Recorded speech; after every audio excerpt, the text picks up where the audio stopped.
నమస్తే అందరికీ. నేను ఈ వీడియోలో మీకు హెల్దీ పోహా రెసిపీ చూపించబోతున్నాను. దానికి ముందుగా ఒక బౌల్ మందపాటి అటుకులు తీసుకొని ముందుగా వాష్ చేసి పక్కన పెట్టుకుందాము.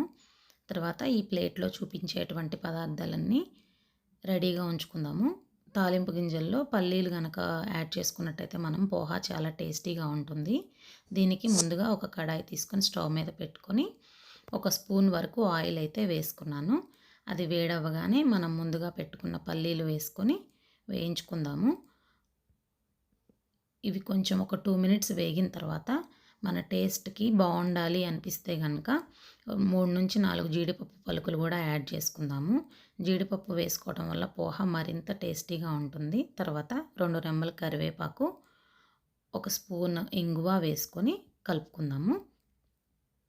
ఈలోగా మనం ముందు తీసుకున్న పదార్థాలన్నీ కట్ చేసి పక్కన పెట్టుకొని ఒక్కొక్కటి వరుసగా వేసుకుందాం. ఫస్ట్ ఆనియన్స్, తర్వాత పచ్చిమిర్చి ముక్కలు, అలాగే తరిగిన 4 వెల్లుల్లి రెమ్మలు కూడా యాడ్ చేసుకుందాము. ఇవన్నీ ఒక 2 మినిట్స్ పాటు సిమ్లో పెట్టుకొని స్టవ్ కలుపుతూ ఉందాము.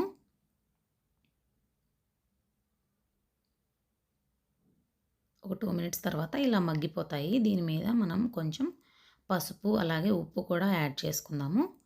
యాడ్ చేసుకొని మరొకసారి కలిపి మూత పెట్టుకొని ఒక 2-3 మినిట్స్ వరకు మగ్గించుకుందాము. అలాగే ఇందులో ఇష్టం ఉన్నవాళ్ళు టొమాటో ముక్కలు కూడా యాడ్ చేసుకోవచ్చు, లేదనుకుంటే స్కిప్ చేసుకోవచ్చు. ఇలాగ టొమాటో పీసెస్ కూడా యాడ్ చేసుకొని లిడ్ పెట్టేసుకొని ఒక 2-5 మినిట్స్ అయితే కుక్ చేసుకుందాము.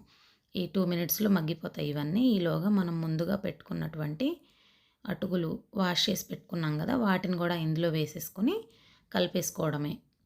కొంచెం ఆయిల్ ఎక్కువగా ఉంటే మనకు ఈ కలిపేటప్పుడు కానీ ఈ ప్రాసెస్ కానీ అంత నీట్గా టేస్టీగా అనిపిస్తుంది. నేను కొంచెం ఆయిల్ ఒక స్పూనే వేసాను కాబట్టి కొంచెం డ్రైగా అనిపిస్తుంది మీకు వీడియోలో. బట్ కొంచెం మీకు నచ్చితే ఆయిల్ ఇంకొంచెం యాడ్ చేసుకోవచ్చు. అలాగే నెయ్యి వేసుకున్నా కూడా చాలా బాగుంటుంది.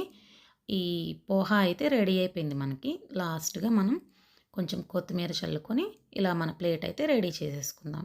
చూడండి, పోహా రెడీ అయిపోయింది. ఇది చాలా టేస్టీగా ఉంటుంది, అలాగే హెల్దీ కూడా. మార్నింగ్ టైంలో పిల్లలకి కనుక బ్రేక్ఫాస్ట్లో మనం ఇది ఇస్తే వారు చాలా హెల్దీగా యాక్టివ్గా ఉంటారు.